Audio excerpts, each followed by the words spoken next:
Hello everyone, hi, hope you are doing great. Well, today's video is the third video on the City of Ephesus series.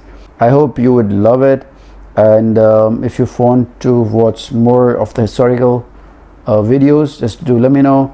And if you haven't subscribed to the channel yet, please do so right now and share your comments and feedback, and enjoy the video.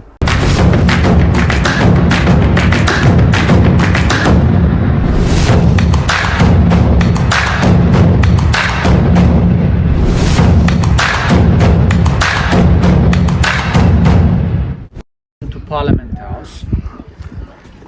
Still, Romans, they built it in the 1st century AD, and Romans, they called it as Prytaneion.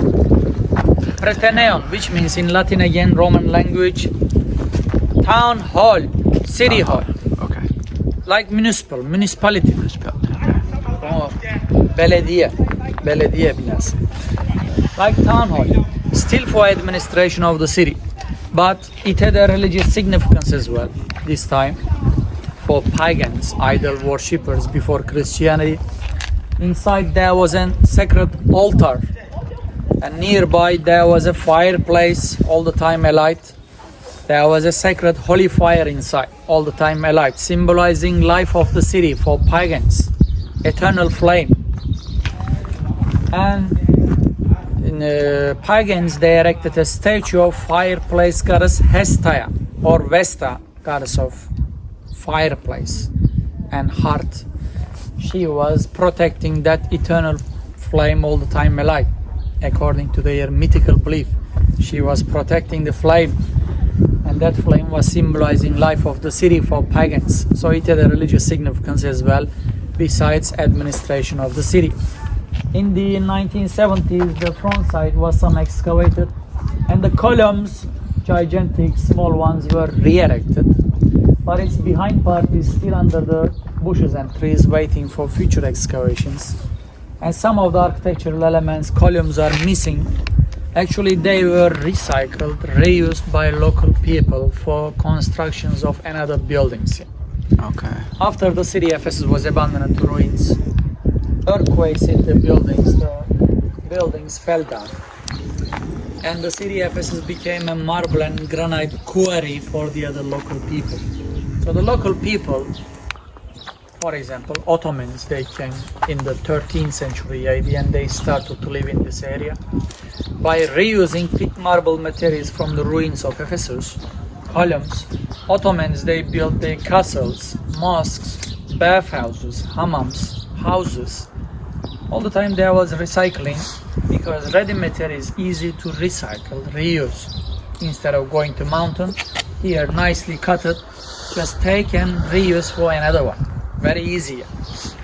And by the way, while stabilizing columns on top of columns, round-shaped bases, how they were stabilizing, sticking columns on top of bases, how they were stabilizing.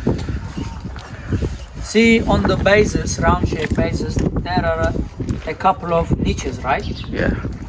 And here there is a small canal. Did you see the canal?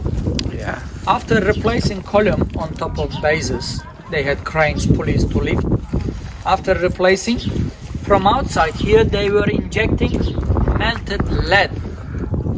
L-E-A-D, lead material, like iron, bronze. Lead they were injecting, and they were filling the niches with melted lead, and they were sticking stabilizing columns on top of those bases. Wow. Very, very smart, very clever, very sophisticated.